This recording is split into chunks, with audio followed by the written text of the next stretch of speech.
ವಂದನೆ ವಂದನೆ ಸಾವಿರ ವಂದನೆ ಸಾಧನೆ ತೋರಿದ ಜಾಣೆಗೆ ಗೆಲುವಿನ ಬಂಗಾರಿಗೆ ಸೊಬಗಿನ ಸಿಂಗಾರಿಗೆ ವಂದನೆ ವಂದನೆ ವಂದನೆ ವಂದನೆ ವಂದನೆ ಸಾವಿರ ವಂದನೆ ಸಾಧನೆ ತೋರಿದ ಜಾಣೆಗೆ ಗೆಲುವಿನ ಬಂಗಾರಿಗೆ ಸೊಬಗಿನ ಸಿಂಗಾರಿಗೆ ವಂದನೆ ವಂದನೆ ವಂದನೆ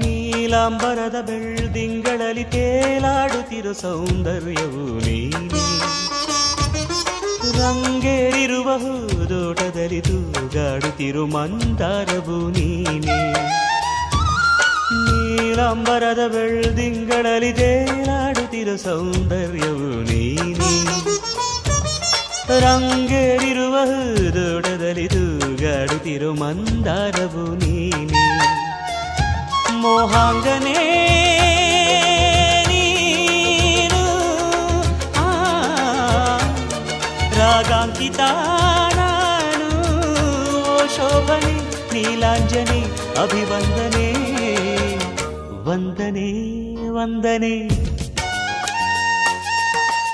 ಸಾವಿರ ವಂದನೆ ಸಾಧನೆ ತೋರಿದ ಜಾಣೆಗೆ ಗೆಲುವಿನ ಬಂಗಾರಿಗೆ ಸೊಬಗಿನ ಸಿಂಗಾರಿಗೆ ವಂದನೆ ವಂದನೆ ವಂದನೆ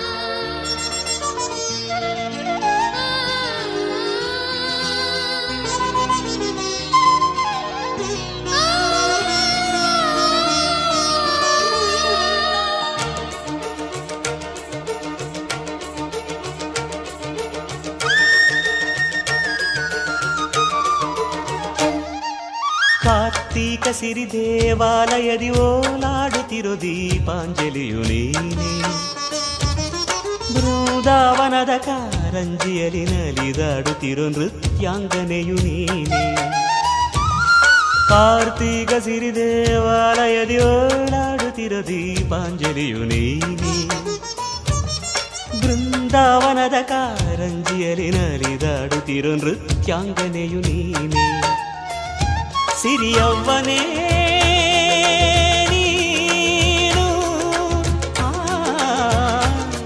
ಅಭಿಮಾನಿಯೂ ನಾನು ಶೋಭನೆ ಪ್ರೇಮಾಂಗನೆ ಅಭಿವಂದನೆ ವಂದನೆ ವಂದನೆ ಸಾವಿರ ವಂದನೆ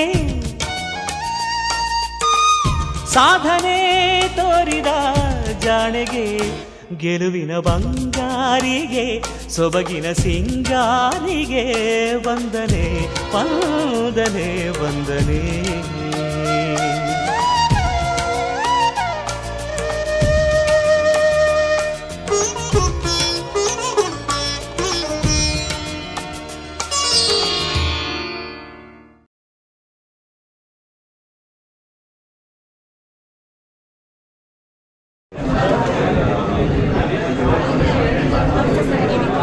ಇನ್ನೋವೇಟಿವ್ ಟೀಚಿಂಗ್ ಅಂತ 6ನೇ ತರಗತಿಯಲ್ಲಿ ಇರುವಂತಹ ಸಸ್ಯಗಳನ್ನು ತಿಳಿಯುವುದು ಪಾಠಕ್ಕೆ ಹರ್ಬೇರಿಯಂನ ಆಸ್ ಎ TLM ಆಗಿ ಯೂಸ್ ಮಾಡ್ತಾ ಇರೋದು. ಸೊ ಇದಲ್ಲದೆ ಇದು ಡಾಕ್ಯುಮೆಂಟೇಷನು ವರ್ಲ್ಡ್ ಎನ್ವಿರಾನ್ಮೆಂಟ್ ಡೇ ಇದ್ರದ್ದು ಒಂದು ಡಾಕ್ಯುಮೆಂಟೇಷನ್, ಹಾಗೆ ಶಾಲೆಯಲ್ಲಿ ಏನೇ ಪ್ರೋಗ್ರಾಮ್ಸ್ ನಡೆದ್ರು ಕೂಡ ಅದ್ರದ್ದು ಒಂದು ಡಾಕ್ಯುಮೆಂಟೇಷನ್ ಹೇಳ್ತಾ ಇದ್ದೀವಿ. And then the greatest scientist ಅಂತ ಒಂದು ಫೋಟೋ ಗ್ಯಾಲರಿ, ಇಲ್ಲಿ ಸೈಂಟಿಸ್ಟ್ ಫೋಟೋಗಳನ್ನ ಗ್ಯಾಲರಿಯಾಗಿ ಮಾಡಿ ಇಟ್ಟಿದ್ದೀವಿ. ಬಟ್ ಇದರಲ್ಲಿ ಇವ್ರ ಇನ್ಫಾರ್ಮೇಷನ್ ಏನು ಕೂಡ ಬಂದಿಲ್ಲ. ವೀಕ್ಲಿ ಒನ್ಸು ಒಬ್ಬ ಸ್ಟೂಡೆಂಟ್ ಪ್ರತಿ ಮಂಡೇ ಒಬ್ಬರು ಸೈಂಟಿಸ್ಟ್ ಬಗ್ಗೆ ಅವರೇ ಒಂದು ಇನ್ಫಾರ್ಮೇಷನ್ನ ಗ್ಯಾದರ್ ಮಾಡ್ಕೊಬಂದು ಅದನ್ನು ಪ್ರೇಯರ್ ಟೈಮಲ್ಲಿ ಹೇಳಬೇಕು ಈ ಗ್ರೇಟ್ ಸೈಂಟಿಸ್ಟ್ ಅನ್ನೋ ಗ್ಯಾಲರಿನ ಕೂಡ ಯೂಸ್ ಮಾಡ್ತಾ ಇದ್ದೀವಿ. ಆ್ಯಂಡ್ ಸೈನ್ಸ್ ಅಂತ ಬಂದರೆ ಇಲ್ಲಿ ಯಾವ ರೀತಿ ಇನ್ನೋವೇಟಿವ್ ಟೀಚಿಂಗ್ಸ್ ನಡೆಯುತ್ತೆ ಅಂತಂದರೆ ಒಂದು ಎಕ್ಸ್ಪೆರಿಮೆಂಟ್ ಮೆಥಡು, ಹಾಗೆ ಡೆಮೋನ್ಸ್ಟ್ರೇಟಿವ್ ಮೆಥಡು, ಹಾಗೆ ರೋಲ್ ಪ್ಲೇ ಮೆಥಡು ಮತ್ತು ICT ಬೇಸ್ಡ್ ಟೀಚಿಂಗ್ ಈ ರೀತಿಯಾಗಿ ನಡೀತಾ ಇದೆ. ಮತ್ತು ಇನ್ನು TLMs ಅಂತ ಬಂದರೆ ಇದು ಮಕ್ಕಳೇ ಮಾಡ್ತಾ ಇರೋದು. ಮತ್ತು ನಮ್ಮ ಸ್ಕೂಲಿಂದ ನಾನು ಯೂಸ್ ಮಾಡ್ಕೊತಾ ಇರೋದು ಅಂತಂದರೆ ಒಂದು ವೈಟ್ ಬೋರ್ಡ್, ಪ್ರತಿ ಕ್ಲಾಸಲ್ಲಿ ಕೂಡ ವೈಟ್ ಬೋರ್ಡ್ಸ್ ಇದೆ. ಹಾಗೆ ಇಲ್ಲಿ ಬಂದರೆ ಲೈಬ್ರರಿ ಕೂಡ ಇದೆ, ಈವನ್ ಕಂಪ್ಯೂಟರ್ ಕ್ಲಾಸಸ್ ಇದೆ. ಕಂಪ್ಯೂಟರ್ ಕ್ಲಾಸಸ್ ಪ್ರತಿದಿನ ಪ್ರತಿ ಮಕ್ಕಳು ಕೂಡ ಮಾಡ್ತೀವಿ. And then lush green garden ಕೂಡ ಇದೆ. And then role play method ಈ ರೀತಿ ಎಲ್ಲ ಕೂಡ classes. And then yoga classes ಕೂಡ ನಡೆಯುತ್ತೆ. ಮತ್ತು ಮಕ್ಕಳ ಸಂತೆ, ಹಾಗೆ ಅದಲ್ಲದೆ ಸುಗ್ಗಿ ಸಂಭ್ರಮ ಈ ರೀತಿಯಾದಂಥ ಎಲ್ಲ ಪ್ರೋಗ್ರಾಮ್ಸು ಮಾಡ್ತೀವಿ. ಮತ್ತು ಇಲ್ಲಿ ಹ್ಯಾಂಡ್ಸ್ ಆನ್ ಎಕ್ಸ್ಪೆರಿಮೆಂಟ್ಗೆ ಕೆಲವೊಂದು ಎಕ್ಸ್ಪೆರಿಮೆಂಟ್ಸ್ ತಂದಿದ್ದೀನಿ. ಸೊ ಏನಿದು ಮ್ಯಾಗ್ನೆಟ್ಸ್ನ ತೊಗೊಂಡೋಗಿದ್ದು ದಿಕ್ಸೂಚಿ ಹತ್ರ ಇದ್ದರೆ ಫ್ಲಕ್ಚುಯೇಟ್ ಆಗುತ್ತೆ. ಈ ರೀತಿಯಾಗಿ ಹ್ಯಾಂಡ್ಸ್ ಆನ್ ಎಕ್ಸ್ಪೆರಿಮೆಂಟ್ಸ್ ಮೂಲಕ ಮಕ್ಕಳಿಗೆ ಕೆಲವೊಂದು ಸೈನ್ಸ್ ಎಕ್ಸ್ಪೆರಿಮೆಂಟ್ ಮಾಡ್ತೀವಿ. ಅದರಲ್ಲಿ ಕೆಲವೊಂದು ಫೋಟೋ ಗ್ಯಾಲರಿ ಇದೆ. ಇದನ್ನು ಹೊರತುಪಡಿಸಿ ವಿಡಿಯೋ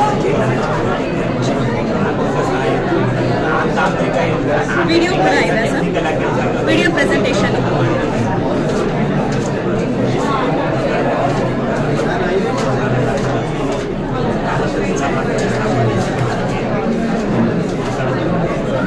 ಇದು ಸೈನ್ಸ್ ಎಕ್ಸಿಬಿಷನ್ ನಮ್ಮ ಸ್ಕೂಲಲ್ಲಿ ಇರ್ತಕ್ಕಂಥದ್ದು. ಪ್ರತಿಯೊಂದು ಮಾಡಲು ಕೂಡ ಕ್ಲಾಸಲ್ಲೇ ಮಕ್ಕಳ ಕೈಲಿ ಮಾಡಿಸಿದ್ರು. ಹಾಗೆ ಪ್ರತಿಯೊಂದು ಮಾಡೆಲ್ ಸಂಬಂಧಪಟ್ಟಿದ್ದಂತಹ ಚಾರ್ಟ್ಗಳನ್ನ ಅವ್ರ ಹಿಂದೆ ಹಾಕಿದೆ. ಆ ಮಾಡೆಲ್ಗೆ ಸಂಬಂಧಪಟ್ಟಾಗೆ ಅದು ಎಕ್ಸ್ಪ್ಲನೇಷನ್ ಚಾರ್ಟಲ್ಲಿ ಇರುತ್ತೆ. ಈ ರೀತಿಯಾಗಿ ಮಾಡೆಲ್ಸ್ ಕೂಡ ಮಾಡಿಸಿದ್ವಿ. 80ಕ್ಕೂ ಹೆಚ್ಚು ಮಾಡೆಲ್ಸ್ಗಳು ಮಾಡಿದ್ದು ಎಲ್ಲ ಮಕ್ಕಳಿಗೆಲ್ಲೂ ಕೂಡ ಮಾಡಿಸಿದ್ವಿ, ಹೈಯರ್ ಪ್ರೈಮರಿ ಅಂತೇಳಿ. ಆ್ಯಂಡ್ ದೆನ್ ಫುಡ್ ಫೇರ್ ಕೂಡ ಮಾಡಿಸಿದ್ವಿ, ಶಾಲಾ ಮಕ್ಕಳು ಅಂತೇಳಿ. ಇನಾಗ್ರೇಷನ್ ಇದು ಫುಡ್ ಫೇರ್, ಮನೆಯಲ್ಲೇ ಮಕ್ಕಳು ಮಾಡ್ಕೊಂಡು. ಆ್ಯಂಡ್ ದೆನ್ ಸೈನ್ಸ್ ಎಕ್ಸ್ಪೆರಿಮೆಂಟ್ಸ್ ಕ್ಲಾಸಲ್ಲಿ ಯೂಶ್ವಲ್ ಆಗಿ ಮಾಡುವಂಥ ಸೈನ್ಸ್ ಕೆಲವೊಂದು ಎಕ್ಸ್ಪೆರಿಮೆಂಟ್ಸು ಪಾಠಕ್ಕೆ ಸಂಬಂಧಪಟ್ಟಂಥದ್ದು. And then garden plantations ಮಾಡಿಸಿದ್ವಿ.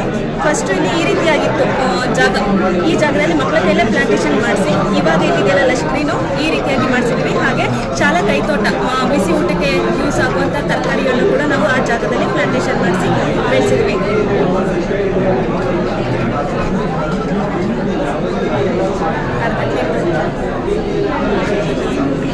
ಕಲಿಯೋದಕ್ಕೆ ನಡೆಯೋ ಖುಷಿನೂ ಇರುತ್ತೆ, ಜೊತೆಲಿ ಕಲಿಯೋ ಖುಷಿನೂ ಇರುತ್ತೆ.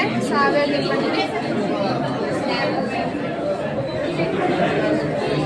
ಸಂದೀಪ್ ಇದರ 90 ಡಿಗ್ರಿ ಆಗುತ್ತೆ.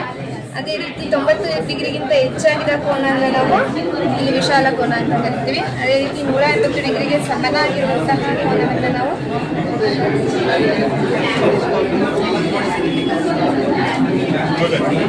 180 ಡಿಗ್ರಿ. ಸೊ ಅದೇ ರೀತಿ ಸರಳಾದಿಗ ಕೋನ ಮತ್ತು ಪೂರ್ಣ ಕೋನಗಳು ಉಂಟಾಗ್ತವೆ.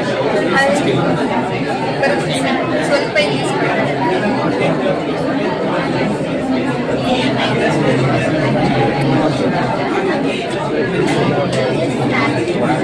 ಒಳಗಡೆ ಹೋಗುತ್ತೆ. ಹಾಗೆಯೇ ನಾನು 1 ವರ್ಷದ ಚಟುವಟಿಕೆಗಳು ಏನು ಶಾಲೆಯಲ್ಲಿ ಮಾಡಿದೆ, ಮಗುವೆ ಬಿಡಿಸಿರುವಂತಹ ಚಿತ್ರ ಇದು ಏನು ಆಕ್ಟಿವಿಟೀಸ್ ಆಗುತ್ತೆ ಅಂತ. ಸೊ ಇದು ನಾನು ಹೊಸದಾಗಿ ನೇಮಕಗೊಂಡಾಗ ತಗೊಂಡಂತಹ ಎಲ್ಲ ರೆಕಾರ್ಡ್ ಮಾಡಿರಾ? ಅದೇ ರೀತಿ ಗಣಿತ ನಾನು ಮೊದಲು ಓದ್ತಿದ್ದಂತೆ ಗಣಿತ ಕಲಿಕಾ ಆಂದೋಲನ ಶುರುವಾಗಿತ್ತು. ಅದರಲ್ಲಿ ನಮ್ಮ ಮಗು ಒಂದು ಪ್ರೈಸನ್ನು ತಗೊಂಡಿದ್ದು. ಆಮೇಲೆ ನಾವು ಅದಾದಮೇಲೆ ಶಾಲಾ ಶೈಕ್ಷಣಿಕ ಪ್ರವಾಸ ಹೋಗಿದ್ವಿ. ಅದಾದಮೇಲೆ ರಾಷ್ಟ್ರೀಯ ವಿಜ್ಞಾನ ದಿನಾಚರಣೆಯನ್ನು ಮೊದಲ ಬಾರಿಗೆ ಆಯೋಜನೆ ಮಾಡಿದ್ವಿ. ಅದರಲ್ಲಿ ಮಕ್ಕಳು ತೊಡಗಿರುವಂಥದ್ದು. ಇಲ್ಲಿ ಅಣುಕು ಚುನಾವಣೆ, ಮಕ್ಕಳಿಗೆ ಚುನಾವಣೆಯ ಒಂದು ವಿಷಯ ಗೊತ್ತಾಗಲಿಲ್ಲ, ಚುನಾವಣೆಯನ್ನು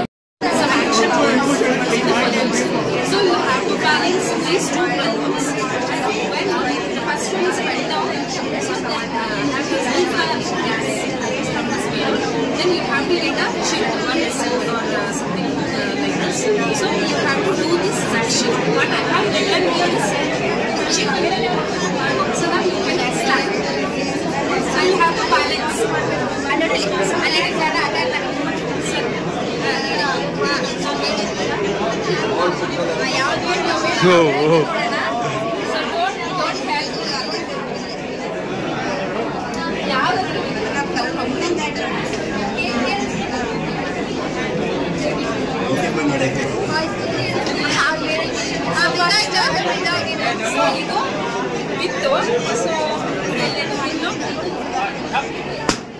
So ಎರಡು ಚಿಪ್ಸ್ ಇದೆ. ಸೊ ಎರಡು action words na ನೀವು action ಮಾಡಿ ತೋರಿಸಬೇಕು. The first one is so the first step is jump. So sir has to jump. He will jump. He's a good jumper. Jump. So you can do one more time. Jump. One more time. So now is here. So what is the next action here? So the next one is dance.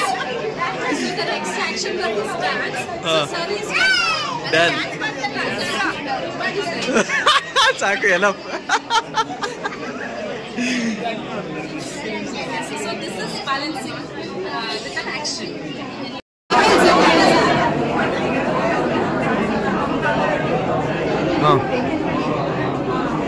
Sir ಇದು ನನ್ನ first step. ಮೊದಲ ಹೆಜ್ಜೆಯಲ್ಲಿ ನಾನೇ ಎಕ್ಸ್ಪೆರಿಮೆಂಟ್ಗಳನ್ನು ಮಾಡ್ತಾ ಇದ್ದೆ. ಅದಾದಮೇಲೆ ಮಕ್ಕಳಿಗೆ ಎಕ್ಸ್ಪೆರಿಮೆಂಟ್ಗಳನ್ನು ಮಾಡೋಕ್ಕೆ ಅವಕಾಶ ಕೊಟ್ಟು ಅವರೇ ಮಾಡಿ ಅವರೇ ಕಲಿಯೋ ಥರ ಒಂದು ಎನ್ವಿರಾನ್ಮೆಂಟ್ನ ಕ್ರಿಯೇಟ್ ಮಾಡಿದ್ದೇನೆ.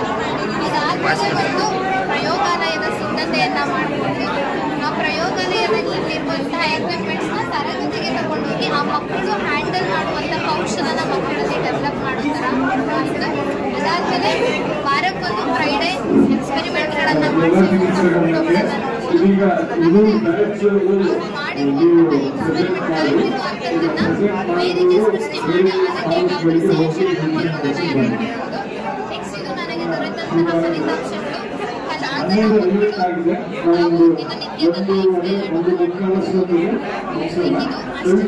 ಇಲ್ಲಿ ಮಕ್ಕಳ innovative questions out of the text book ಚೆನ್ನಾಗಿದೆ ಕ್ವೆಶನ್ಸ್ ಅದನ್ನು ನೋಡ್ಬೋದು. ಸೊ ಇದು ನನ್ನ other activities gift from my teachers.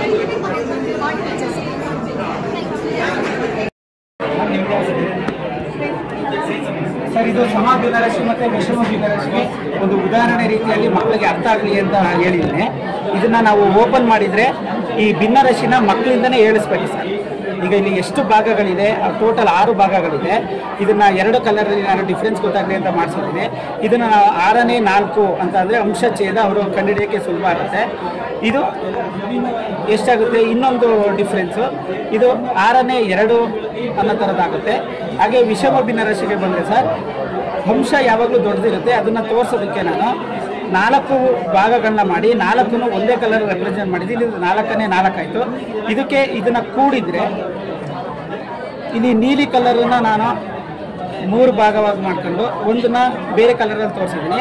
ಈಗ ಇದು 2 ಕೂಡಿದರೆ ಸರ್ 4ನೇ 7 ಅನ್ನೋದು ಮಕ್ಕಳಿಗೆ ಗೊತ್ತಾಗುತ್ತೆ. ವಿಷಮ ಭಿನ್ನರಾಶಿಲಿ ಅಂಶ ಜಾಸ್ತಿ ಇರುತ್ತೆ.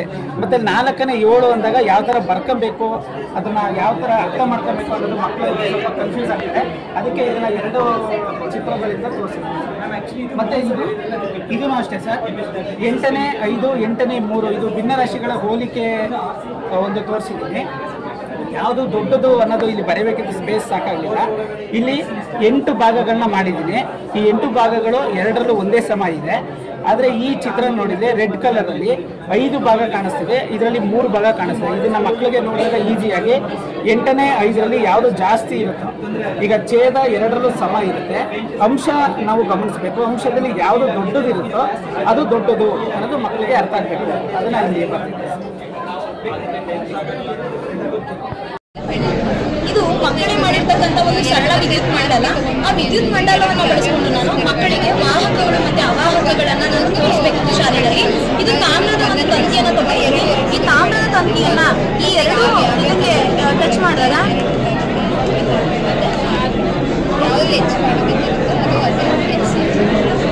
ಅದೆಲ್ಲ ಆ ಕಡೆ ಹೋಗಿ ಬಲ್ಬು ಇದೊಂದು ವಾಹಕ ಗ್ಲೋ ಆಗ್ತಾ ಇದೆ. ಈಗ ಒಂದು ಒಣಗಿದ ಕಡ್ಡಿಯನ್ನು ತಗೊಂಡಿದ್ದೀನಿ. ಇದೊಂದು ಅವಾಹಕ, ಬಲ್ಬು ಗ್ಲೋ ಆಗೋದಿಲ್ಲ. ಸೊ ನನ್ನ ಮಕ್ಕಳಿಗೆ ತೋರಿಸಿದೆ. ನೆಕ್ಸ್ಟ್ ಒಂದು ಪ್ಲಾಸ್ಟಿಕ್ ರಬ್ಬರನ್ನು ತಗೊಂಡಿದ್ದೀನಿ. ಇದು ಒಂದು ಅವಾಹಕ, ಹಾಗಾಗಿ ಬಲ್ಬು ಗ್ಲೋ ಆಗಲಿಲ್ಲ. ಮತ್ತೆ ನಾನು ಒಂದು ನೈಕ್ರೋನ್ ತಂತಿ ಇದೆ. ಈ ನೈಕ್ರೋನ್ ತಂತಿನೂ ಕೂಡ ಒಂದು ವಾಹಕ, ಹಾಗಾಗಿ ಇದನ್ನು ನಾನು ಈ 2 ಇದಕ್ಕೆ ಟಚ್ ಮಾಡೋದ್ರಿಂದ ನನಗೆ ಇದು ದೊಡ್ಡ ಶಕ್ತಿ ಸ್ವಲ್ಪ ಮತ್ತೆ ನಾನು ಬಲ್ಬು ಗ್ಲೋ ಆಗ್ತಾ ಇದೆ. ನೆಕ್ಸ್ಟ್ ನನ್ನ ಮಕ್ಕಳಿಗೆ ಫೈನಲ್ ಆಗಿ ಹೇಳ್ಬೇಕಿತ್ತು. ಏಕೆಂದರೆ ಕೆಲವೊಂದು ಮಕ್ಕಳು ಶಾಲೆನಲ್ಲಿ ಏನು ಮಾಡ್ತಾರೆ, ಪೆನ್ಸಿಲನ್ನು ತೊಗೊಂಡೋಗಿ ಸ್ವಿಚ್ ಬೋರ್ಡಲ್ಲಿ ಆಟ ಆಡೋದೆಲ್ಲ ಮಾಡ್ತಾರೆ. ಅವರಿಗೆ ಇದನ್ನು ನಾನು ತೋರಿಸಿದೆ. ನೋಡಿ ನಮ್ಮ ಹತ್ರ ಇರ್ತಕ್ಕಂಥ ಒಂದು ಗ್ರಾಫೈಟ್ ಕೂಡ ಒಂದು ವಾಹಕ. ಆ ಕಾರಣಕ್ಕೆ ನೀವು ಇದನ್ನು ತಗೊಂಡು ಸ್ವಿಚ್ ಬೋರ್ಡಲ್ಲಿ ಹಾಕಿ ಆಟ ಆಡೋದು ಇದೆಲ್ಲ ಮಾಡಬಾರ್ದು. ಅದ್ರ ಮೂಲಕ ವಿದ್ಯುತ್ ಪ್ರವಹಿಸಿದೆ ಅನ್ನೋದನ್ನ ಮಕ್ಕಳಿಗೆ ಹೇಳಿದೆ ಸರ್. ಇದ್ರ ಮೂಲಕ ಅವರಿಗೆ ವಾಹಕಗಳು ಅವಾಹಕಗಳು ಅನ್ನೋ ಒಂದು ಕಾನ್ಸೆಪ್ಟು ಬಂತು. ಜೊತೆಗೆ ನಾನು ಇಲ್ಲಿ ಎಲೆಕ್ಟ್ರೋಮ್ಯಾಗ್ನೆಟ್ ಅನ್ನ ಮಾಡೋದಕ್ಕೆ ಅಂದ್ರೆ ವಿದ್ಯುತ್ ಪ್ರವಾಹದ ಕಾಂತೀಯ ಪರಿಣಾಮವನ್ನು ತೋರಿಸ್ಬೇಕಿತ್ತು ಮಕ್ಕಳಿಗೆ. ಅದು 12 ಸೆಂಟಿಮೀಟರ್ ಇರ್ತಕ್ಕಂಥ ಒಂದು ಮೊಳೆನ ಚಿಕ್ಕ ಮೊಳೆನ ತಗೊಂಡು ಮಾಡಿದಾಗ ನನಗೆ ಅದ್ರ ಬರಲಿಲ್ಲ ರಿಸಲ್ಟ್. ಹಾಗಾಗಿ 12 ಸೆಂಟಿಮೀಟರ್ ಉದ್ದದ ಮೊಳೆಯನ್ನ 75 ಸೆಂಟಿಮೀಟರ್ ಉದ್ದ ಇರ್ತಕ್ಕಂಥ ಒಂದು ತಾಮ್ರದ ವೈರು ಅದು ಕೋಟೆಡ್ ಇರಬೇಕು. ನಾವೇನು ಮಾಡಿದ್ವಿ ಫಸ್ಟ್ ಟೈಮ್ ಈ ಕೋಟೆ ಎಲ್ಲ ತೆಗೆದು ಆಮೇಲೆ ಹಾಕಿದ್ವಿ, ಅದು ಸರಿಯಾದ ರಿಸಲ್ಟ್ ಬರಲಿಲ್ಲ. ಇದು ಕೋಟೆಡ್ ಇರ್ತಕ್ಕಂಥ ತಾಮ್ರದ ವೈರನ್ನ ಇಲ್ಲಿ ಸುಟ್ಟಿದ್ದೀನಿ. ಇಲ್ಲಿ ಬ್ಯಾಟ್ರಿಗೆ ಒಳ್ಳೆಯ ಬ್ಯಾಟ್ರಿ ಕನೆಕ್ಟ್ ಮಾಡಿದ್ದೀನಿ, ಬ್ಯಾಟ್ರಿ ಒಂದು ಪ್ಲಗ್ಗಿಗೆ ಕನೆಕ್ಟ್ ಮಾಡಿದ್ದೀನಿ. ಇದು ಮ್ಯಾಗ್ನೆಟಿಕ್ ಏನಂತ ಹೇಳಿ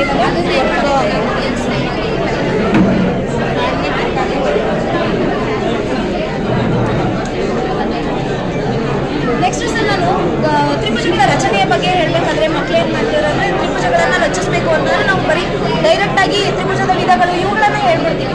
ತ್ರಿಭುಜ ಕೋನಗಳ ಆಧಾರದ ಮೇಲೆ ನಾವು ಏನು ಲಂಬಕೋನ ತ್ರಿಭುಜ ಮತ್ತು ಲಘುಕೋನ ತ್ರಿಭುಜ ಈ ರೀತಿ ತ್ರಿಭುಜಗಳನ್ನು ವಿಧಗಳನ್ನು ಹೇಳ್ಬಿಡ್ತೀವಿ. ಬಟ್ ತ್ರಿಭುಜದ ರಚನೆಗೆ ಇರ್ತಕ್ಕಂಥ ಬೇಸಿಕ್ ಕಾನ್ಸೆಪ್ಟನ್ನು ಮಕ್ಕಳಿಗೆ ಫಸ್ಟ್ ಹೇಳೋದಿಲ್ಲ ನಾವು. ಎರಡು ಬಾಹುಗಳ ಮೊತ್ತ, ಯಾವುದೇ ಎರಡು ಬಾಹುಗಳ ಮೊತ್ತವು ಮೂರನೇ ಬಾಹುಗಿಂತ ದೊಡ್ಡದಾಗಿದ್ದಾಗ ಮಾತ್ರ ನಾವು ತ್ರಿಭುಜವನ್ನು ರಚಿಸೋದಕ್ಕೆ ಸಾಧ್ಯ. ಎರಡು ಬಾಹುಗಳ ಮೊತ್ತಕ್ಕಿಂತ ಮೂರನೇ ಬಾಹುವಿನ ಉದ್ದ ದೊಡ್ಡದಾಗಿದ್ದಾಗ ನಾವು ತ್ರಿಭುಜವನ್ನು ರಚಿಸೋದಕ್ಕೆ ಸಾಧ್ಯ ಇಲ್ಲ ಅನ್ನೋದನ್ನ ಮಾಡಿ ಕಲೀರಿ ಅಂತಕ್ಕಂಥ ಒಂದು ಪ್ರಾಯೋಗಿಕವಾಗಿ ಮಕ್ಕಳಿಗೆ ನಾನು ಶಾಲೆಯಲ್ಲಿ ಮಾಡಿಸಿದ್ದೆ. ಅದಾದ ನಂತರ ವಿಜ್ಞಾನದ ಕಾನ್ಸೆಪ್ಟ್ಗೆ ಬಂದಾಗ ಸಸ್ಯಗಳಲ್ಲಿ ಸಂತಾನೋತ್ಪತ್ತಿ. ಇಲ್ಲಿ ನಾನು ಬರೆದಿರೋ ಟೈಟಲ್ ಥರ ಪ್ರಕೃತಿಯ ಅಧ್ಯಯನವೇ ವಿಜ್ಞಾನ. ಯಾಕೆಂದರೆ ನಾವು ನಮ್ಮ ಸುತ್ತಮುತ್ತ ಇರೋದನ್ನು ನಾವು ಸರಿಯಾಗಿ ತಿಳ್ಕೊಳ್ಳೋದ್ರೇ ನಮ್ಮ ವಿಜ್ಞಾನ ಅನ್ನೋದು. ಸೊ ಇಲ್ಲಿ ಸಸ್ಯಗಳ ಸಂತಾನೋತ್ಪತ್ತಿ ಅಂದರೆ ಮಕ್ಕಳು ಹೇಳಿದ್ರು ಬೀಜ ಬಿತ್ತನೆಯ ಮೂಲಕ ಮತ್ತು ಸಸ್ಯಗಳ ಕಾಂಡಗಳನ್ನು ಕಟ್ ಮಾಡೋದ್ರ ಮೂಲಕ ಹೊಸ ಸಸ್ಯವನ್ನು ಪಡಿತೀವಿ ಅಂತ ಹೇಳಿದ್ರು. ಅದನ್ನು ಬಿಟ್ಟು ಇನ್ಯಾವುದಾದ್ರು ವಿಧಾನಗಳಿಗೆ ಅನ್ನೋ ಮಕ್ಕಳಿಗೆ ಯಾವುದೇ ರೀತಿಯ ಒಂದು ಐಡಿಯಾ ಇರಲಿಲ್ಲ. ಅಲೈಂಗಿಕ ಸಂತಾನೋತ್ಪತ್ತಿ ವಿಧಾನ ಅನ್ನೋದು ನಾನು ಫಸ್ಟ್ ಹೇಳಿದೆ. ಅದರಲ್ಲಿ ಕಾಂಡಗಳನ್ನು ಕಟ್ ಮಾಡೋದ್ರ ಮೂಲಕ, ಜೊತೆಗೆ ಬೇರು ಪುದೀನಾದಂಥ ಗಿಡ ಬೇರಿನ ಮೂಲಕ ಹೊಸ ಸಸ್ಯವಾಗಿ ಬೆಳೆಯುತ್ತೆ. ಬ್ರಯೋಫಿಲಮ್ ಎಲೆಯ ಮೂಲಕ ಹೊಸ ಸಸ್ಯವನ್ನು ಉಂಟು ಮಾಡುತ್ತೆ. ಮತ್ತು ಆಲೂಗಡ್ಡೆ, ಶುಂಠಿ ಅಂತವು ಕಣ್ಣುಗಳ ಮೂಲಕ ಹೊಸ ಸಸ್ಯಗಳು ಬೆಳೆಯುತ್ತೆ. ಹಾಗೆ ಇಲ್ಲಿ ನಾನು ಸ್ಪೈರೋಗೈರವನ್ನು ಬಳಸಿದ್ದೀನಿ. ಅಂದರೆ ಅದು ಪಾಚಿಯ ರೀತಿ ಕೆರೆ ಅಥವಾ ನೀರಿನ ಮೂಲಗಳಲ್ಲಿ ಸಿಗುತ್ತೆ. ಅದೇನಾಗುತ್ತೆ ಅಂದರೆ ತುಂಡಾಗುವಿಕೆಯ ಮೂಲಕ ಹೊಸ ಸಸ್ಯವಾಗಿ ಅಥವಾ ಹೊಸ ಒಂದು ಜೀವಿಯಾಗಿ ಉತ್ಪಾದನೆ ಆಗುತ್ತೆ. ನೆಕ್ಸ್ಟ್ ಸ್ಟೆಪ್ಪು ಅಲೈಂಗಿಕ ಸಂತಾನೋತ್ಪತ್ತಿ. ಮಕ್ಕಳಿಗೆ ಈ ಒಂದು ಐಡಿಯಾನೇ ಇರಲಿಲ್ಲ. ಸಸ್ಯಗಳಲ್ಲೂ ಕೂಡ ಲೈಂಗಿಕ ಸಂತಾನೋತ್ಪತ್ತಿಯಲ್ಲಿ ಒಂದು ಇದು ನಡೆಯುತ್ತೆ ಅನ್ನೋವಂಥದ್ದು. ಸೊ ಸಸ್ಯಗಳ ಪ್ರಜನನ ಭಾಗ ಹೂವು ಅನ್ನೋದನ್ನು ಮಕ್ಕಳಿಗೆ ಹೇಳಿ, ಆ ಸಸ್ಯದಲ್ಲಿ ಪ್ರಜನನ ಭಾಗಗಳು ಯಾವುದು, ಒಂದು ಕೇಸರ ಮತ್ತು ಶಲಾಕೆ. ಶಲಾಕೆ ಅಂತಕ್ಕಂಥದ್ದು ಹೆಣ್ಣು ಭಾಗ, ಕೇಸರ ಅಂತಕ್ಕಂಥದ್ದು ಗಂಡು ಭಾಗ ಅನ್ನೋದನ್ನು ಅರ್ಥ ಮಾಡಿಸಿದೆ. ಅದಾದ ನಂತರ ಮಕ್ಕಳಿಗೆ ಕೇಳಿದೆ, ನಿಮಗಿದು ಗೊತ್ತೇ ದ್ವಿಲಿಂಗಿ ಹೂವು, ಏಕಲಿಂಗಿ ಹೂವು. ದ್ವಿಲಿಂಗಿ ಹೂವಿಗೆ ದಾಸವಾಳ ಮತ್ತು ಗುಲಾಬಿ ಹೂಗಳನ್ನು ತೋರಿಸಿದೆ. ಗಂಡು ಪ್ರಜನನ ಭಾಗ ಮತ್ತು ಹೆಣ್ಣು ಪ್ರಜನನ ಭಾಗ ಒಂದೇ ಹೂವಿನಲ್ಲಿ ಸಿಗೋದ್ರಿಂದ ಅದನ್ನು ನಾವು ದ್ವಿಲಿಂಗಿ ಹೂವು ಅಂತ ಹೇಳ್ತೀವಿ. ಅದೇ ಕುಂಬಳದ ಹೂವು ಮತ್ತು ಪರಂಗಿಯ ಹೂವಿನನ್ನು ನೋಡಿದಾಗ ಅಲ್ಲಿ ಗಂಡು ಹೂವೇ ಒಂದೇ ಗಿಡದಲ್ಲಿ, ಅದು ಒಂದೇ ಮರದಲ್ಲಿ ಒಂದೇ ಬಳ್ಳಿಯಲ್ಲಿ ಗಂಡು ಹೂವೇ ಬೇರೆ ಇರುತ್ತೆ, ಹೆಣ್ಣು ಹೂವೇ ಬೇರೆ ಇರುತ್ತೆ. ಆ ಮಕ್ಕಳಿಗೆ ಅದನ್ನು ಕೇಳಿದಾಗ ತುಂಬ ಆಶ್ಚರ್ಯ ಅನ್ನಿಸ್ತು. ಹೆಣ್ಣು ಬೇರೆ ಗಂಡು ಬೇರೆ ಇದೆಯಲ್ಲ, ನೋಡೇ ಇಲ್ಲ ಅನ್ನೋವಂಥದ್ದು ಮಕ್ಕಳಿಗೆ ಆಶ್ಚರ್ಯ ಇತ್ತು. ಅದನ್ನು ನಾನು ಈ ಹೂವುಗಳ ಮೂಲಕ ಇಲ್ಲಿ ತೋರಿಸೋದ್ರ ಮೂಲಕನೇ ನಾನು ನೋಡಿದೆ. ಗಂಡು ಹೂವು ಈ ರೀತಿ ಇರುತ್ತೆ, ಹೆಣ್ಣು ಹೂವು ಇರುತ್ತೆ, ಇವೆರಡು ಒಂದೇ ಬಳ್ಳಿಯಲ್ಲಿ ಬಿಟ್ಟಿದಂತ. ನೆಕ್ಸ್ಟು ನಾನು ಪಪಾಯದ ಹೂವನ್ನು ತಂದಿದ್ದೀನಿ. ಇದು ಗಂಡು ಹೂವು ಈ ರೀತಿ ಇರುತ್ತೆ, ಹೆಣ್ಣು ಹೂವು ಇರುತ್ತೆ. ಹೆಣ್ಣು ಹೂವಿನಲ್ಲಿ ಅಂಡಾಶಯ ಇದೆ, ನೋಡ್ಬೋದು ನಾವು. ಈ ಕುಂಬಳದ ಹೂವಿನಲ್ಲೂ ಅಷ್ಟೇ ಅಂಡಾಶಯಗಳು ಚೆನ್ನಾಗಿ ಕಾಣಿಸುತ್ತೆ. ಈ ಅಂಡಾಶಯವು ಫಲಿತ ನಂತರ ಅದರೊಳಗಡೆ ಇರ್ತಕ್ಕಂಥ ಅಂಡಕಗಳು ಬೀಜಗಳಾಗ್ತವೆ. ಈ ಅಂಡಾಶಯವು ಹಣ್ಣಾಗಿ ಮಾರ್ಪಾಡಾಗುತ್ತೆ. ಹೀಗೆ ಹಣ್ಣು ಮತ್ತು ಬೀಜಗಳು ಉತ್ಪಾದನೆ ಆಗುತ್ತೆ ಅನ್ನೋದನ್ನ ಮಕ್ಕಳಿಗೆ ನಾನು ತೋರಿಸಿದೆ. ಅದಾದ ನಂತರ ಮಕ್ಕಳಿಗೆ ನಾನೊಂದು ಪ್ರಶ್ನೆಯನ್ನು ಕೇಳಿದೆ. ಹಾಗಾದರೆ ಬೀಜಗಳು ಮತ್ತು ಹಣ್ಣುಗಳು ಹೇಗೆ ಉಂಟಾಗುತ್ತೆ ಅನ್ನೋದನ್ನು ನಾನು ತೋರಿಸಿದ ನಂತರ ಸಸ್ಯಗಳ ಸಂತಾನೋತ್ಪತ್ತಿಯಲ್ಲಿ ಪಕ್ಷಿಗಳು, ಪ್ರಾಣಿಗಳು ಹಾಗೂ ಕೀಟಗಳ ಪಾತ್ರ ಏನು? ಯಾಕೆಂದರೆ ಮಕ್ಕಳು ಜಾಸ್ತಿ ಚಿಟ್ಟೆಗಳನ್ನು ಹಿಡಿದು ಹೊಡೆಯುವಂಥದ್ದು, ಆಟ ಆಡಿಸೋವಂಥದ್ದು ಇದನ್ನು ಮಾಡ್ತಾರೆ. ಹಾಗಾಗಿ ನಾನು ಇದನ್ನು ಅವರಿಗೆ ಫೈನಲ್ ಆಗಿ ನಮ್ಮ ಎಕೋಸಿಸ್ಟಮ್ಗೆ ಕನೆಕ್ಟ್ ಮಾಡಬೇಕಿದ್ದರಿಂದ ಈ ಪ್ರಶ್ನೆಯನ್ನು ಕೇಳಿದೆ. ಅವಾಗ ಅವ್ರಿಗೆ ಗೊತ್ತಿರಲಿಲ್ಲ ಉತ್ತರ. ನಾನು ಅದನ್ನು ಹೇಳಿದೆ, ಪರಾಗಸ್ಪರ್ಶ ಕ್ರಿಯೆ ಹಾಗೂ ಬೀಜ ಪ್ರಸರಣ ಕಾರ್ಯದಲ್ಲಿ ಪ್ರಾಣಿಗಳು, ಪಕ್ಷಿಗಳು ಹಾಗೂ ಕೀಟಗಳ ಪಾತ್ರ ತುಂಬ ಪ್ರಮುಖವಾಗಿದೆ ಅನ್ನೋದನ್ನು ಹೇಳ್ತಾ ಈ ಪಾಠವನ್ನು ನಾನು ಕಲಿತೆ. ಬೆಳಕು ಒಂದು ವರ್ಣಮಯ ಜಗತ್ತು. ಏಕೆಂದರೆ ಬೆಳಕು ಇದ್ದಾಗ ಮಾತ್ರ ನಾವು ಈ ವರ್ಣಮಯವಾದಂಥ ಕಲರ್ಫುಲ್ ವರ್ಲ್ಡನ್ನು ನೋಡೋಕ್ಕಾಗೋದು. ರಾತ್ರಿ ನಮ್ಮದೇ ಕಣ್ಣು ನಮಗಿದ್ರೂ ಕೂಡ ಬೆಳಕಿಲ್ಲದ ಕಾರಣಕ್ಕೆ ನಾವು ಆ ವರ್ಣಮಯ ಜಗತ್ತನ್ನು ನೋಡೋದಕ್ಕೆ ಸಾಧ್ಯ ಇಲ್ಲ. ಸೊ ಅದನ್ನು ನಾನು ವರ್ಣಮಯ ಜಗತ್ತು ಅಂತ ಯಾಕೆ ಕೊಟ್ಟಿದ್ದೀನಿ ಅಂದರೆ ಬೆಳಕಿಲ್ಲ ಅಂದರೆ ನಾವು ಆ ಜಗತ್ತನ್ನು ನೋಡೋಕ್ಕೆ ಸಾಧ್ಯ ಇಲ್ಲ. ಅದರಲ್ಲಿ ಪಾರದರ್ಶಕ ವಸ್ತು, ಗಾಳಿ, ನೀರು, ಗಾಜು ಇವುಗಳೆಲ್ಲ ಏನು ಪಾರದರ್ಶಕ ವಸ್ತುಗಳು ತನ್ನ ಮೂಲಕ ಬೆಳಕನ್ನು ಹರಿಯಬಿಡೋದ್ರಿಂದ ಅದ್ರ ಹಿಂದೆ ಇರ್ತಕ್ಕಂಥ ವಸ್ತುಗಳನ್ನು ನಾವು ನೋಡ್ಬೋದು. ಅದೇ ಅರೆ ಪಾರದರ್ಶಕ ವಸ್ತು ಬಂದಾಗ ಬಟರ್ ಪೇಪರ್ ಅಂದರೆ ಎಣ್ಣೆಯಲ್ಲಿ ಅದ್ದಿದ ಕಾಗದವನ್ನು ನಾನು ತೋರಿಸಿದೆ, ಅದು ಸ್ವಲ್ಪ ಅಷ್ಟೇ ಬೆಳಕನ್ನು ಕಾಣೋದಕ್ಕೆ ಬಿಡುತ್ತೆ. ನೆಕ್ಸ್ಟು ಬೆಳಕು ಸರಳ ರೇಖೆಯಲ್ಲಿ ಚಲಿಸುತ್ತದೆ. ಇದನ್ನು ನಾನು ತೋರಿಸ್ಬೇಕಿತ್ತು. ನೇಚರಲ್ಲೇ ಸಿಗ್ತಕ್ಕಂಥ ಈ ಪಪಾಯ ಕೊಳವೆಗಳನ್ನು ನಾನು ಒಂದು ನೇರವಾದ ಪಪಾಯ ಕೊಳವೆಯನ್ನು ಯೂಸ್ ಮಾಡಿದ್ದೀನಿ, ಇನ್ನೊಂದು ವಕ್ರವಾದ ಕೊಳವೆಯನ್ನು ಯೂಸ್ ಮಾಡಿ ಮಗುವನ್ನು ವೀಕ್ಷಣೆ ಮಾಡೋ ರೀತಿ ಈ ರೀತಿ ತೋರಿಸಿದ್ದೀನಿ. ನೇರವಾದದ್ರಲ್ಲಿ ಮಾತ್ರ ಕಾಣಿಸುತ್ತೆ, ಈ ವಕ್ರವಾದದ್ರಲ್ಲಿ ಕಾಣಿಸುತ್ತೆ. ಇದರರ್ಥ ಬೆಳಕು ಸರಳ ರೇಖೆಯಲ್ಲಿ ಚಲಿಸುತ್ತೆ, ವಕ್ರವಾಗಿ ಬಾಗಿ ಚಲಿಸೋದಿಲ್ಲ ಅನ್ನೋದನ್ನ ಇದು ತೋರಿಸುತ್ತೆ. ನೆಕ್ಸ್ಟು ಬೆಳಕಿನ ಪಥಕ್ಕೆ ಅಪಾರದರ್ಶಕ ವಸ್ತು ಅಡ್ಡ ಬಂದಾಗ ಪರದೆಯ ಮೇಲೆ ನೆರಳು ಮೂಡುತ್ತದೆ ಅನ್ನೋದನ್ನ ನಾನು ತೋರಿಸಿದೆ. ಈಗ ಪರದೆ ಇಲ್ಲದೆ ಇದ್ದಾಗ ನೆರಳು ಮೂಡೋದಿಲ್ಲ ಅನ್ನೋದನ್ನು ನಾನು ಮಕ್ಕಳಿಗೆ ಅರ್ಥ ಮಾಡಿಸ್ಬೇಕಿತ್ತು. ಜೊತೆಗೆ ಅವ್ರನ್ನ ಬೇರೆ ಬೇರೆ ಶೇಪ್ಗಳಲ್ಲಿ, ಈಗ ಬರ್ಡ್ ಫ್ಲೈ ಆಗೋ ಥರ, ನಾಯಿ ಥರ ಎಲ್ಲ ಒಂದೇ ರೀತಿ, ಜಿಂಕೆಗಳ ರೀತಿ ಮಕ್ಕಳೇ ಮಾಡಿರೋಂಥ ನೆರಳು ಬೆಳಕಿನ ಆಟ ಇದು. ಸೊ ಅದನ್ನು ಮಕ್ಕಳ ಹತ್ರನೇ ಮಾಡಿಸಿದ್ದೆ, ಅವರೆಲ್ಲ ತುಂಬ ಖುಷಿ ಪಟ್ಟಿರೋದನ್ನು. ನೆಕ್ಸ್ಟು ಸೂಜಿ ರಂಧ್ರ ಕ್ಯಾಮರಾ ಪ್ರತಿಫಲನ ತೋರಿಸ್ಬಿಟ್ರೆ ಸೂಜಿ ರಂಧ್ರ ಕ್ಯಾಮ್ರಾವನ್ನು ಹೇಳಿದೆ. ಈ ಸೂಜಿ ರಂಧ್ರ ಕ್ಯಾಮ್ರಾದ ರೀತಿಯೇ ನಮ್ಮ ಕಣ್ಣು ವರ್ಕ್ ಆಗುತ್ತೆ ಅನ್ನೋದು ಮಕ್ಕಳು ಕನ್ವೆ ಮಾಡಿದೆ. ಈ ಸೂಜಿ ರಂಧ್ರ ಕ್ಯಾಮ್ರಾದಲ್ಲಿ ಹೇಗೆ ಉಲ್ಟಾ ಪ್ರತಿಬಿಂಬ ಉಂಟಾಗುತ್ತೆ ಅದೇ ರೀತಿ ನಮ್ಮ ಕಣ್ಣಿನ ಒಳಗಡೆನೂ ತಲೆಕೆಳಗಾದ ಪ್ರತಿಬಿಂಬ ಉಂಟಾಗಿ ನಮ್ಮ ಬ್ರೈನ್ ರಿಸೀವ್ ಮಾಡ್ಕೊಳ್ಳುವಾಗ ಅದನ್ನು ನೇರವಾಗಿ ರಿಸೀವ್ ಮಾಡ್ಕೊಳ್ಳುತ್ತೆ ಅನ್ನೋದನ್ನ ಮಕ್ಕಳಿಗೆ ಹೇಳಿದೆ ನಾನು. ನೆಕ್ಸ್ಟು ನಮ್ಮ ಬಳಿ ಇದ್ದಂಥದ್ದು ನಿಮ್ನ ದರ್ಪಣ ಇರಲಿಲ್ಲ, ಪೀನ ಮಸೂರ ಇತ್ತು. ನಿಮ್ನ ದರ್ಪಣ ಮತ್ತು ಪೀನ ಮಸೂರದಿಂದ ಮಾತ್ರ ಸತ್ಯ ಪ್ರತಿಬಿಂಬವನ್ನು ಪರದೆ ಮೇಲೆ ಪಡೆಯೋದಕ್ಕೆ ಸಾಧ್ಯ. ಆ ಪೀನ ಮಸೂರದಿಂದನೇ ಸತ್ಯ ಪ್ರತಿಬಿಂಬ ಹೇಗೆ ಉಂಟಾಯಿತು ಅನ್ನೋದನ್ನು ನಾನು ಮಕ್ಕಳಿಗೆ ತೋರಿಸಿದೆ. ಜೊತೆಗೆ ಅವರಲ್ಲಿ ಇನ್ನೊಂದಷ್ಟು ಕ್ಯೂರಿಯಾಸಿಟಿಯನ್ನು ಬಿಲ್ಡ್ ಮಾಡೋದಕ್ಕೋಸ್ಕರ ಒಂದು ಹೊಸ ವಿಷಯವನ್ನು ಹೇಳಿದೆ. ನಮ್ಮ ಕಣ್ಣು ಮಸೂರವನ್ನು ಒಳಗೊಂಡಿದೆ, ನಿಮಗೆ ಗೊತ್ತಿದೆಯಾ ಅಂತ ಪ್ರಶ್ನೆ ಕೇಳಿದಾಗ ಮಕ್ಕಳಿಗೆ ಗೊತ್ತಿರಲಿಲ್ಲ, ನೀವು ಅದ್ರ ಬಗ್ಗೆ ತಿಳ್ಕೊಂಬನ್ನಿ ಅನ್ನೋದು ಎಕ್ಸ್ಟ್ರಾ ನಾಲೆಡ್ಜನ್ನು ತಿಳ್ಕೊಳ್ಳೋದಕ್ಕೋಸ್ಕರ ಅವರಿಗೆ ಆ ಪ್ರಶ್ನೆಯನ್ನು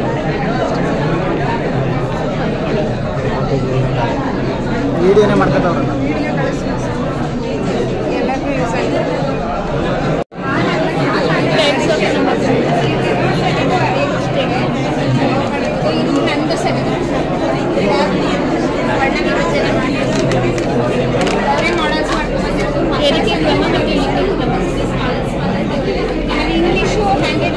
ಸಂಖ್ಯೆ ಪದ್ಧತಿ, ಭಾರತೀಯ ಸಂಖ್ಯೆ ಪದ್ಧತಿ, ಅಂತಾರಾಷ್ಟ್ರೀಯ ಸಂಖ್ಯೆ ಪದ್ಧತಿ ಮತ್ತು ಅವುಗಳದ್ದು ವಿಸ್ತರಣಾ ರೂಪ ಮತ್ತು ದಶಮಾಂಶ ಮೂವ್ ಮಾಡಿ ಬೇರೆ ಬೇರೆ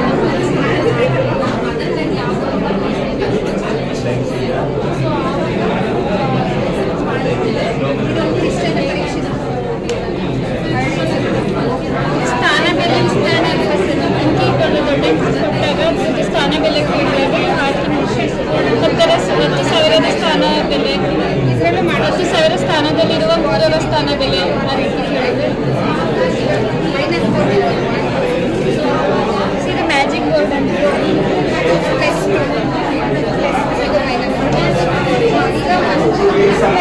ಬೆಸ ಸಂಖ್ಯೆ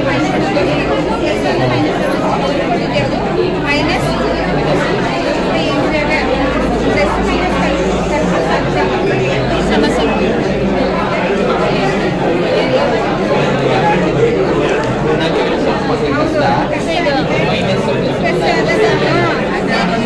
ಅವರೋಹಿ ಕ್ರಮ ಮತ್ತು ಆರೋಹಿ ಕ್ರಮ, ಅಸೆಂಡಿಂಗ್ ಆರ್ಡರ್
ಕರ್ಣ ಸಂಕಲನ.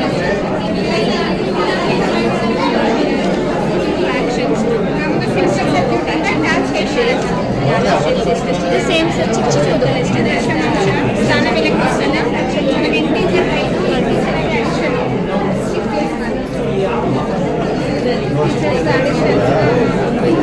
ಇದು ಅಷ್ಟೇ ಸ್ವಲ್ಪ ದೊಡ್ಡದು.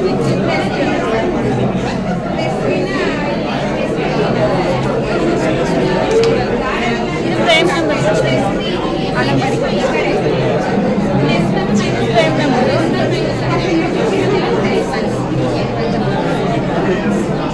ಎರಡಂಕಿಯ ದೊಡ್ಡ ಪ್ರೈಮ್ ನಂಬರ್.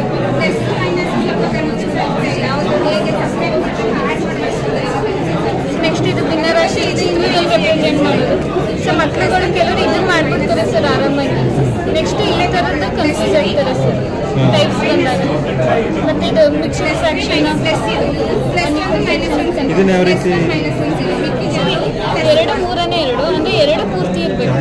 ಆ 3ನೇ 2ರಲ್ಲಿ 2 ಮಾತ್ರ ಫಿಲ್ ಆಗಬೇಕು. ಈ ಥರ ಕೊಟ್ಟಾಗ ಅವ್ರು ಕನ್ಫ್ಯೂಸ್ ಆಗ್ತಾರೆ ಸರ್. ಈ ಥರ ಡ್ರಾಯಿಂಗಲ್ಲಿ ಇದ್ದರೆ ಟೈಪ್ಸ್ ಆಫ್ ಫ್ರಾಕ್ಷನ್ ಭಿನ್ನರಾಶಿ ವಿಧಾನ. This example.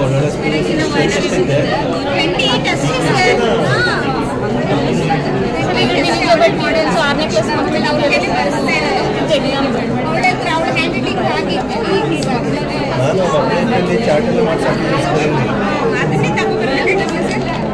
ಇದು ಮಾಸ್ ಆಫ್ ಇಂಟೀರಿಯರ್ಸ್. ಯಾವುದೇ ನಂಬರ್ ಈ ಥರ ಈ ಮೆಥಡಲ್ಲಿ ಈಸಿಯಾಗಿ ಮಾಸ್ ಆಫ್ ಮಾಡಿದ್ದೀವಿ.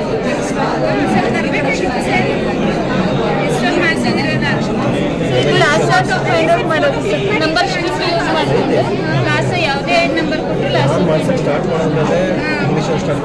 ಎಷ್ಟೇ ಸಂಖ್ಯೆಗಳು ಕೊಟ್ಟರು. ಇದು ರೇಖಾಗಣಿತದ ಮೂಲಭೂತ ಅಂಶಗಳು. ಸೂತ್ರಗಳು. ತ್ರಿಭುಜದ ವಿಧಗಳು. ಬಾಹುಗಳ ಆಧಾರದ ಮೇಲೆ ಇದು ಕೋನಗಳ ಆಧಾರದ ಮೇಲೆ. ಕೋನಗಳ ವಿಧಗಳು.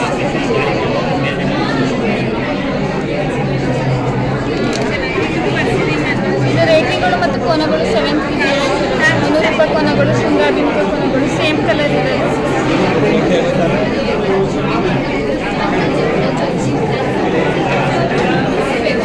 ಕಾಂಪ್ಲಿಮೆಂಟ್ರಿ ಆ್ಯಂಗಲ್ ಮತ್ತು ಸಪ್ಲಿಮೆಂಟರಿ. ತ್ರಿಭುಜದ ಒಳಕೋನಗಳ ಮೊತ್ತ 180 ಡಿಗ್ರಿ ಆಗುತ್ತೆ. ಮತ್ತು ಇದು ಬಾಹ್ಯ ಕೋನದ ಸರ್ 7th.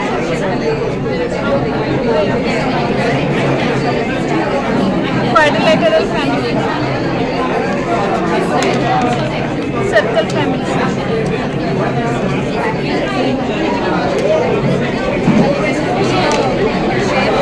ಪರಿವರ್ತನೆ ಮಾಡೋದಿದೆಯಲ್ಲ 7th ಸ್ಟ್ಯಾಂಡರ್ಡ್ಗೆ.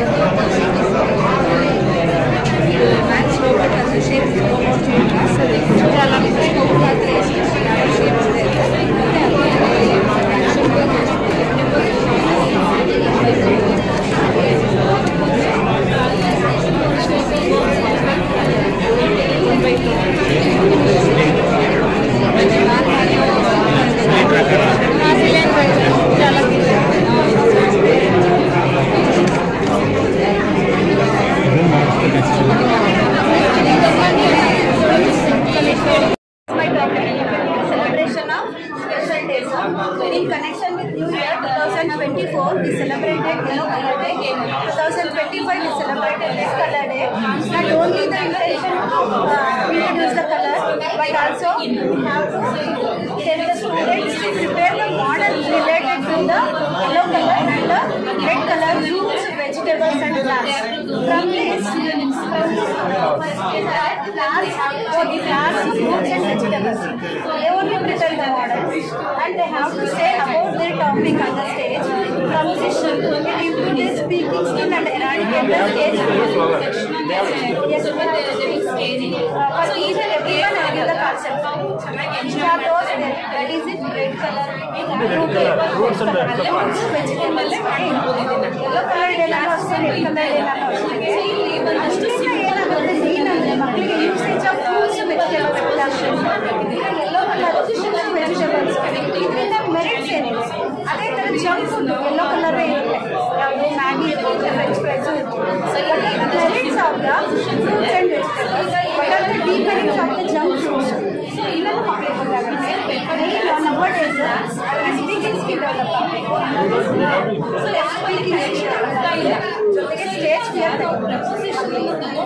yellow color, red color, and it says back to Sankranti Sudyatsu.